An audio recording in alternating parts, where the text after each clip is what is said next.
ඊයේ දිනේ සියලු වෘත්ති සමිති රැස් වෙලා ඒකෙදි තීරණය කරා දැනුම් දීමක් කරා විශේෂයෙන්ම ශ්‍රී ලංකා නිදහස් සේවක සංගමයේ මැදිහත් වීමෙන් ජාත්‍යන්තර කම්කරු සංවිධානය වෙත ලිපි යැවීමේදී එහෙන් දැනුම් දීලා තිනවා ජාත්‍යන්තර කම්කරු සංවිධානයෙන් මේ සඳහා කම්කරු කොමසාරිස්ට හා කම්කරු ඇමතිට සහභාගී වෙන්න මේ මැදිහත් වෙලා මේ ප්‍රශ්නෙට විසඳුම් සොයන්න කියන එක.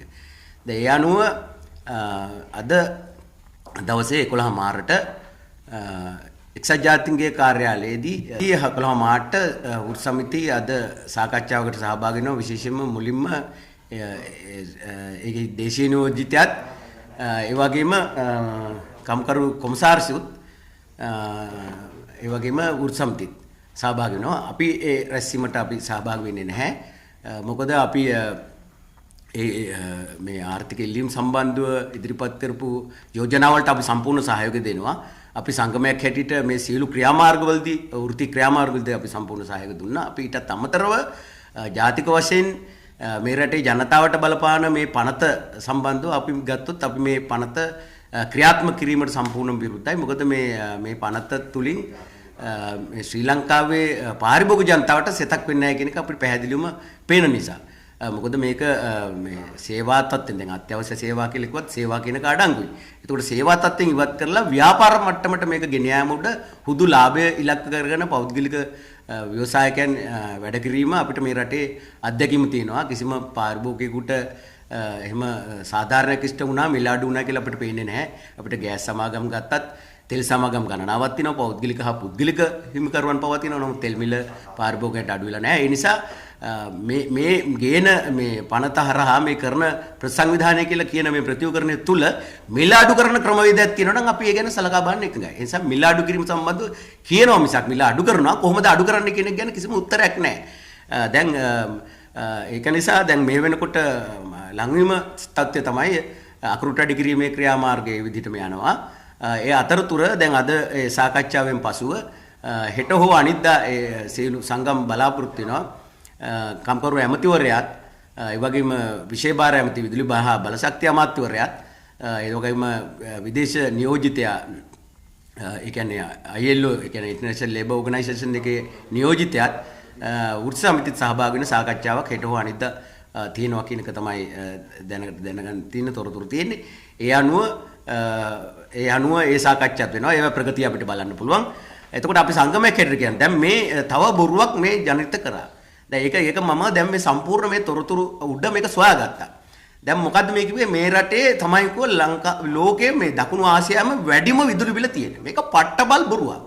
දැන් මම මේ සම්පූර්ණ මේ තොරතුරු අරගෙන කියන්නේ මේ ඕන නඩු දාන්න පුළුවන් මේවා මේ ඕන කෙනෙකුට තොරතුරු හොයාගන්න පුළුවන්. එතකොට දැන් මම බැලුවා අපේ තියෙන ප්‍රමාණයට වඩා බංග්ලාදේශේ ඒ වගේම ඉන්දියාවේ පාකිස්තානේ වැඩි විදුලි බිල. අපිට වැඩි. නමුත් ප්‍රශ්නේ තියෙන්නේ ඒගොල්ලෝ පැහැදිලිව කියලා තිනවා එකක්. ඒක තමයි මේ කොලේ වහලා ගහපු කතන්දරේ. ඒක පැහැදිලිවම කියලා තිනවා ශ්‍රී ලංකාවේ ගෘහස්ත පරිභෝජනය සම්බන්ධව ආය කරන මිල ක්‍රමේ දකුණු ආසියාවේ වැඩිම එක. ඒක තමයි කතාව. එතකොට මේ කිව්වේ දිගටම කර්මාන්තකාර වෙන්නේ ආයෝජකනේ කරන්න බෑ.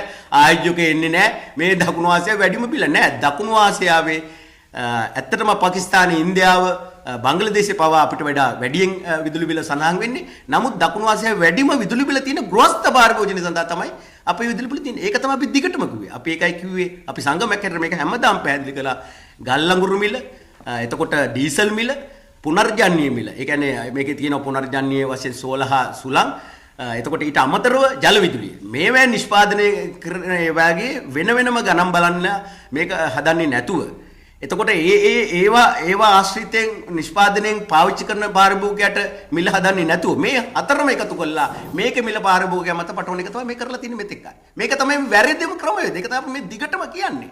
මේ මිල හැදීමේදී මේ සූත්‍ර භාවිත කරන. මොකද මේ රටේ පාරිභෝගික දැන් ඉන්න 76 ලක්ෂයක් මේ 76 ලක්ෂයෙන් 60 ලක්ෂයක් මේ ඉන්නේ ගෘහස්ත පාරිභෝගිකයෝ.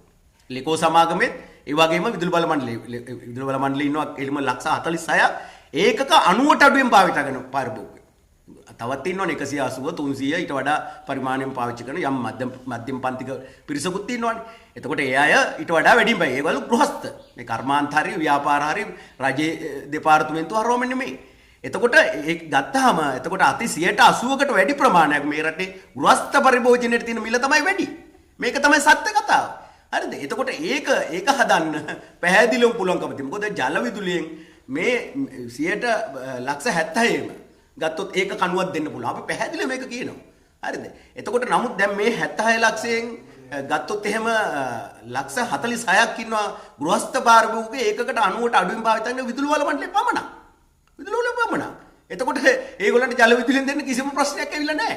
එතකොට ඒගොල්ලන්ට ජල විදුලියෙන් දුන්නාට අර අනිත් වැඩි පරිමාණ වලින් කර්මාන්ත වල අර මේ පෝටල් වලයි එහෙම නැත්නම් රජයේ දෙපාර්තමේන්තු වලයි ඒවා ටික එකතු කරලා මේකට ගණන් හදනවා. මේක තමයි ප්‍රශ්නේ තියෙන්නේ. ඒ නිසා ඒක ගැන තමයි කියන්නේ මම මේක පැහැදිලිවම කියනවා මේ විදිහට සඳහන් වෙන්නේ. මොකද මේ සම්පූර්ණ වැරදි මතයක්. මොකද මේ තියෙන්නේ ශ්‍රී Lanka current has the highest residential electricity tariff in South Asia. ඊළඟේම පැහැදිලිවම කියලා තියෙනවා ශ්‍රී ලංකාවේ මේ ඊළඟට මේ one country in South Asia that is reported to have 100% electricity access full coverage in Sri Lanka. ශ්‍රී ලංකාව විතරයි පැහැදිලිවම දකුණු ආසියාවේම 100% විදුලි සපයලා තියෙන එකම රට. ඒකත් මම පැහැදිලිවම කිව්වා. මේ හරිද one country කෙලිමුද? එතකොට අපි කොයිතරම් දුරට අපි මේ විදුලි බල කියන රාජ්‍ය ආයතනයකට මේක සංවර්ධනය කළද? මේ බොරු කියලා. මේකට මේකේ තියෙන නිලධාරීන්ගේ තියෙන අපි දැන් බැලුවා අර කෝප් කමිටුවේ පැහැදිලිවම අපිට පේනවා ඒක දිහා බලන් හිටියම මේ නිලධාරීන්ගේ වැරදි. හරිද? ගත්ත තීරණ. හරිද? සභාපතිවරු ගන්න තීරණ, අධ්‍යක්ෂකවරු ගන්න තීරණ. එතකොට මේ මානව සම්පත් සම්බන්ධව ඉන්නවා කියලා කියන ඉංජිනේරුවෝ ගන්න තීරණ. ඒවා අපිට පේනවා. ඒවා සම්පූර්ණ හදන්න ඕනේ. ඒවා සම්පූර්ණ මානව සම්පත් සම්බන්ධ උත්තරයක් දී ගන්න බැරි මේ නියෝජ සමාන්තිකර පිරිස්වරෙක් මේ මානව සම්පත් සම්බන්ධව වැඩ කරන්නේ කොහොමද? උත්තරයක් දී ගන්න බෑ. සේවකයෝ සංඛ්‍යාව ගැන ඇහුවම අතිරික්තත් ඉන්නවා. සේවකයෝ මේ ඉන්නවා. ඒ මොකද්ද මේ කරලා තියෙන්නේ? එකම ඒ පුද්ගලයෝ එකම ක්ෂේත්‍රයේ වැඩ කරනවා. අපි උදාහරණයක් ගත්තොත් පාරිභෝගික සම්බන්ධිකාරකවරයෙක්. එයා ග්‍රේඩ් 2 කියලා බඳව ගත්තාම ඒ මනුස්සයා අවුරුදු 5ක් විතර ගියාම එයාට තව ස්කිල් එක හැදුනා. එයාට ට්‍රේනින් දීලා. ඊට පස්සේ විෂය කුසතා වෘත්තීය පරීක්ෂණයක් තියලා. ප්‍රායෝගික පරීක්ෂණ තියලා. සම්මුඛ පරීක්ෂණයක් තියලා ඒට වෙන ග්‍රේඩ් එකක් දෙනවා. ඒක ග්‍රේඩ් එකක්. ඒක ග්‍රේඩ් 1 කියලා. නමුත් එයාගේ ඒකේ පඩි වැඩිවීමක් විතරයි. නමුත් ඒ වැඩේමයි කරන්නේ. ඊට පස්සේ තව කාලයක් ගිහිල්ලා එයාගේ එක්ස්පීරියන්ස් එක භාවිතා කරලා ඊට පස්සේ ආපහු එයාට විභාග තියලා ට්‍රේනින් දීලා ඊට පස්සේ ආපහු ඒ ට්‍රේඩ් ටෙස්ට් වලින් පාස් වුණාට පස්සේ දෙනවා ආටිෆයිෂල් කියලා ග්‍රේඩ් එක. නමුත් දුන්නට ඒත් ඒ වැඩේමයි කරන්නේ. මේ මිනිසුන්ගේ ගන්න එතකොට පෙන්නනවා මේ දෙකේ වෙනසක් තියෙනවා. මොකද කාඩර් එකේ අතිරික්තයක් පෙන්නනවා. නමුත් ඇත්තටම එකම කාණ්ඩේ ඉන්නේ. ඉතින් මේ වගේ මේ විහිළු කරතත් එකට පත් කරගෙන තියෙන්නේ මේවා සම්බන්ධව මැදිහත් වෙන්න ඕනේ. මෙන්න මේවා තමයි ඇත්තටම ප්‍රතිහුකරණ වෙන්න ඕනේ. එතකොට අපි ඒ නිසා තමයි කියන්නේ මේ CB කියන එක මේ මෙතෙක් ගොඩනගලා තියෙන්නේ 1969 මේක විදුලි දෙපාර්තමේන්තුවේ සිට විදුලි බල මණ්ඩලයේ පවට පත් කරනකොට මෙගාවොට් 260යි තිබුණේ සේවක 5000යි. එතකොට දැන් හරියටම කියවනවා 21706යි ඉන්නේ සේවකයෝ. මේ සමස්තයම කරන්නේ 21706යි ඉන්නේ සේවකයෝ. ඇත්තටම 7000 ගානක කාඩරයක් මදි කියන එකත් ඒක තුල පේනවා. ඉතින් නමුත් අර තියෙන උපරවැටි සමාජය කියන්නේ පහළ සේවකයන්ට බඳවා ගන්නේ නැතුව පහළ සේවකයෝ අවශ්‍ය ප්‍රමාණයට බඳවා ගන්නේ නැතුව මේ කරන උපරවැටි බොරු කර මොකද අපි හොඳටම දන්නවා 1986 තිබිච්ච කාඩර් එකම තමයි 1966 තිබුණ එකම කාඩර් එක පාරිභෝගික සම්බන්ධිකාරවරු සම්බන්ධව. ඉතින් අපි හව කොහොමද ඒක එහෙම වෙන්නේ කියලා කිව්වම නෑ මේ වැඩි වෙන පාරිභෝගික සංඛ්‍යාවට සරිලන ඕනේ කාඩර් එක හදන්න ඕනේ. එහෙම හදන්නේ නෑ. ඒවා ඉහළ යගේ හදා ගන්නවා. හදාගෙන අර පහල කරන අය ඒක එහෙම කරන්නේ නැතුව අර අයගෙන් අර වෙනත් ග්‍රේඩ් වලින් අය බඳවගෙන తాවකාලිකව කරගෙන යනවා. මේක තමයි මේ තියෙන ක්‍රමවේදය. පහුගිය කාලේ මෑන් පවර් කළා. කොන්ත්‍රාත් කරා. ඒක තමයි තියෙන ක්‍රමවේදය. අන්න ඒක නිසා මෙන්න මේවයි ප්‍රසංස්කරණය කරන්න ඕනේ. මේ මණ්ඩලයේ හැටියට මේක රජයේ හැටියට තියෙන්න ඕනේ කියලා අපි පැහැදිලිවම ගන්න තවදුරටත් සේවාවක් කාලාබල බන ආයතනයක් බවට පත් කරගෙන යන්න ඕනේ කියලා අපි පැහැදිලිවම කියනවා. බයලාන්නේ අද වැඩවර්ජන නැවැත්තුව ඇත්තට නෑ වැඩවර්ජන තීන්දුව ගැනීමට තිබුණේ ඊයේ දහවල් 12ට. නමුත් ඒකෙදී වෘත්සමිති බහුතරය සලකා බැලුවේ දැන් මේ ජාත්‍යන්තර කියන්නේ ILO එකේ නියෝජිතවුත් සහභාගී වෙන කම්කරු කොමසාරිතු ජෙනරාල්වලයාත් සහභාගී වෙන සාකච්ඡාවට යා යුතුයි කියලා. එතෙන්දී වැඩවර්ජනයක් කරලා ඒක යන එක මම කියන්නේ ඒක සදාචාරවත් නැහැ කියන එක තමයි බහුතර වෘත්සමිති කතා කරේ. ඒක උඩ පැහැදිලිවම ඒකේ අද සාකච්ඡාවට යනවා. එතකොට ඊට පස්සේ මම හිතන්නේ දෙවනුව තමයි පූර්ණ සාකච්ඡාවක් කෙරෙන්න ඕනේ විශේෂ භාර අමාත්‍යවරයාත් එතකොට කම්කරු කොමසාරිසුත් කම්කරු ඇමතිත් ඒ වගේම වෘත්සමිතිත් හා ILO එකේ නියෝජිතයත් සහභාගී වෙන සාකච්ඡාවක් ඊළඟට සිද්ධ වෙනවා. ඒකෙන් පස්සේ තමයි ඊළඟ තීරණ ගන්න. මේකේ විසඳුමක් නැතුනොත් මොකද කරන්නේ? වාදනයට යන්න වෙනවද? පැහැදිලිවම මෙහෙමයි දැන් මේ වර්ජනය කියන්නේ මොකද්ද? වැඩ ඇත්තට. එතකොට අපි මොකද්ද මේ කරන්නේ? අපි විවෘත සංවාදයක් සාකච්ඡා මට්ටමේම ආරම්භ කරා. එතකොට අපි විවෘත දැනුවත් කිරීම කරා. අපි මාධ්‍ය හරහා දැනුවත් කරා. එතකොට අපි උද්ඝෝෂණ කරලා දැනුවත් කිරීම කළා. ජනතාවට. එතකොට නමුත් මේකේ අත්‍යවශ්‍යතාවය මේ සත්‍ය කරුණු වටහාගෙන ප්‍රබුද්ධ තැනකට මේ රට පත් කරගන්නේ නැතුව මේ ආණ්ඩුව විනාශ වෙන්න ඕනද? අපි ඒකයි කියන්නේ අපිට මේ ආණ්ඩුව පෙරලීම පිළිබඳ ප්‍රශ්නයක් නැහැ. අපිට ආණ්ඩුව පෙරලන්න කොහොමත් ඕන. අපි කාටවත් සහයෝගය දෙන්නේ නැහැ. ඒ නිසා අපි පැහැදිලිවම කියන්නේ අපි මේක ගැන මම වගකීමෙන් කියනවා මේ ගැන සත්‍ය ලෙස තොරතුරු හොයන්න. එතකොට අතෝ කවුරු කිව්වා අරයා කිව්වට මේකට උත්තරේ අර මොකක්ද අර කියනවනේ එකට මොකද පය බරවාට මට හරියට ඒක මතක නැහැ.